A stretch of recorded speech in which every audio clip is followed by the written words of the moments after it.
Up until earlier today, I had a generally favorable outlook on Jenna Ortega. She was one of those up-and-coming young actresses who was very passionate about the projects that she took on, and all things considered, she seemed to have her head, in the right place for most things. You could quibble on some of the details from the outset, and then, of course, this is a a Zoomer that's out there, so she's going to be a little bit quirky in comparison to, well, normal people. But then doing a little bit of digging and seeing the promotion that she's doing bearing in stark contrast to what was happening with the original season of Wednesday, running this back out, and now she's just diving headfirst into identity politics and some of the more insufferable aspects of Hollywood. And it's like, you can just go ahead and chalk this one up to insufferable ideologue. And Netflix's Wednesday star Jenna Ortega says Mexican people are considered a risk in Hollywood due to America's current socio-political climate. What? Didn't you people just get Blue Beetle not that long ago? Anyways, the opinion of Netflix Wednesday star Jenna Ortega, the current socio-political climate in America has grown generally unfavorable toward Mexican individuals. Now, I can understand, my southern border and all that stuff, but really against Mexicans? Are you sure about that? The actress offered her take on the current state of America while speaking to Vanity Fair's Michelle Ruiz in promotion of her upcoming starring role of Warner Brothers Pictures. Okay, Beetlejuice. That's what she's on the campaign trail for. Okay, that's what she's stumping for at this point in time. A sequel to a film that is anybody really excited for? What was it, late 80s when Beetlejuice first came out? I remember the cartoon more than I remember the Michael Keaton version, but I don't really know what to think of this film. It could either be a turbo success like Top Gun Maverick. I don't think that it'll get to that big of a box office number, but it could be a relatively big success, or it could just die on the vine like, Gladiator 2. Reflecting on her incarnation of Wednesday Addams having Latino heritage. Well, spoilers, so did Gomez Addams, traditionally Scandinavian name, I'm sure. Ortega asserted that the reason she particularly liked how her character's background was treated in the show was because it's not being shoved down your throat. Yeah, and this is why I liked her during Wednesday. That's why I thought that she was a reasonable individual. There's nothing worse when they have the side Mexican character who's carrying a flag on their shoulder. We're so much more than that. Guest, can you just cite any specific examples? Further delving into her thoughts on Latino representation in Hollywood, the actress then noted that, at least in her experience, the fact that actors from said backgrounds can actually carry projects has not made it through studios' heads. What? Latino representation. Oh, okay, cool. Because Penelope Cruz, Salma Hayek immediately hopped to mind when it comes to leading Latinas, but how would I know better as somebody who has watched movies for 34 years as opposed to somebody such a sheltered worldview? There needs to be a little more faith in what we bring to the table. Yeah, like rice and beans. Maybe that means all of us banding together a little bit more and creating these projects for ourselves. Yeah, you guys can all just hop in the back of the Toyota Tacoma and carpool down to the Home Depot. I would love to be able to craft stories that show how powerful we can be. Oh, we know how resourceful you are. You can get through any little crack in a wall. Having turned to the topic of being Mexican in Hollywood, the actress then took a moment to take out her maracas and do a hat dance to criticize how, thanks to what she's attributed to a growing anti-immigrant sentiment, just the illegal ones, in America, it's so corny, but in terms of land of the free, home of the brave, Mexican people are considered a risk. Even the term alien is insane when we're speaking about human beings. Oh my god, she's a brainlet. She's an absolute brainlet.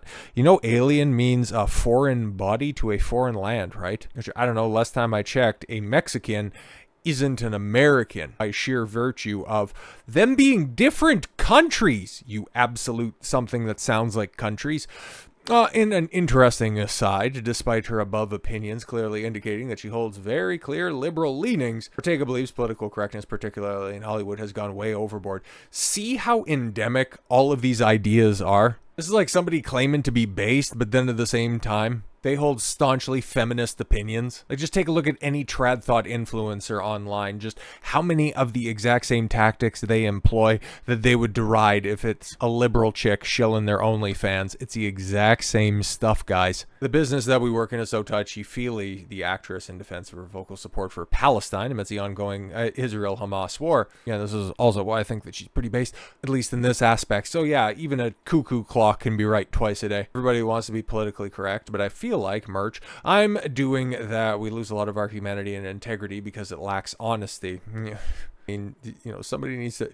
It sounds like she could be reasoned with, and she just hasn't really thought out all of her ideas. I don't think that she's dumb, okay? Especially in contrast to, you know, some of her other more vapid co-stars in Hollywood.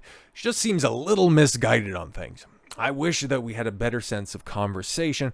Imagine if everyone could say what they felt and not be judged for it. Well, that's just not how the world works, you little ideologue. Or idealist, rather. I don't think she's an ideologue. I just think that, well, she's misguided. If anything, it sparks some sort of debate, not an argument. And then you want to follow that up with Jenna Ortega says, approaching everything I do with the confidence of the average white man changed my life and made me feel better. You see, this is the thing, man. You can hold opinions where you think political correctness is wrong, but then at the same time, just be that little racist that society programs you to be. Like, if she would just think about these positions just a little bit, I might be onto something here. Jenna Ortega was asked in a Vanity Fair video interview about one of the best pieces of advice she ever received from a mentor, okay? Her answer traced back to her cello instructor on Wednesday, and the advice pertains to Ortega's own doubts and insecurities, whether she's tackling a new challenge. All the actor has to do in these situations is think like the average white man. But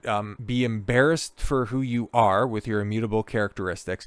Be the butt of every joke. Society's punching bag for 70 years, be sent to specific racist training to hate yourself. Yeah, no, that really sounds like somebody you should emulate. But then at the same time, right, like, there's a lot to glean from that. We'll read a little bit more before I come back around to why I think that, you know, Jenna is just like so many other people that are out there, products of their environment. The show I do right now, I have to play a cello, and I don't play the cello. I want it to look real, so that so that cellists don't look at and call me mean names. Well, see, she's at least trying, man. Like, she's picking up the skill for the role. She's not trying to shirk those responsibilities, handing it off to somebody else. She wants to acquire the skills. I give her credit for that. My teacher told me that as long as I looked confident in my movements and I was strong and stoic, you know, fully embodied the character, that it would be fine. She told me that I needed to approach everything that I do in my life with the confidence of an average white man. That changed my life. That made me feel better. So yeah, she's a product of her environment, man.